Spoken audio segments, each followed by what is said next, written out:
రైతు సోదరులకు నమస్కారం అండి. ప్రజెంట్ మనము కర్నూలు జిల్లా ఎమ్మిగనూరు మండలము పరమాందొడ్డి విలేజ్లో ఉన్నాము. సో ఇక్కడ మనకు నరసింహ అనే రైతు నవధాన్య సీడ్స్ వారి స్కంద అనే వెరైటీ అయితే వేయడం అయితే జరిగింది. సో దీనికి సంబంధించి మనము దీనికి ఫస్ట్ కాపు అయితే చూసుకుందామండి. ఒకసారి చూడండి, కాపు అనేది మనకు చాలా చిక్కగా ఉంది. మనకు కాయ మచ్చ కానీ కాయ కొల్లు కానీ ఎక్కడైతే లేదు. మనకు విత్తనం పేరు వచ్చేసి నవధాన్య సీడ్స్ వారి స్కంద. సో ఈ వెరైటీ వచ్చేసి మనకు చాలా వరకు అయితే తెగులను అయితే తట్టుకుంటుందండి. సో కాపు చూడండి, కలర్ కూడా మనకు చాలా బాగుంది. సో ఇలా కలర్ ఉన్నట్లయితే మనకు మార్కెట్లో అయితే ఎక్కువ రేటు పలక అవకాశం అయితే ఉందన్నమాట.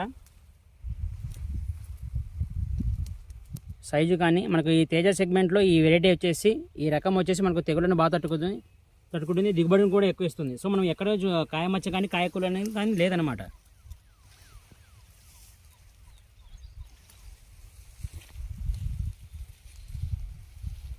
సో రైతులందరూ గమనించాల్సిన విషయం ఏంటంటే విత్తనం పేరు వచ్చేసి నవధాన్య సీడ్స్ వారి స్కంద. సో ఈ విత్తనాన్ని వేసి ఖచ్చితంగా రైతులు మంచి దిగుబడులు పొందవలసింది అయితే కోరుతున్నాను. చూడండి, కాపు అనేది చిక్కగా ఉంది, ఎక్కడ మనకు కాయ మచ్చ కానీ కాయకులు కానీ లేదు.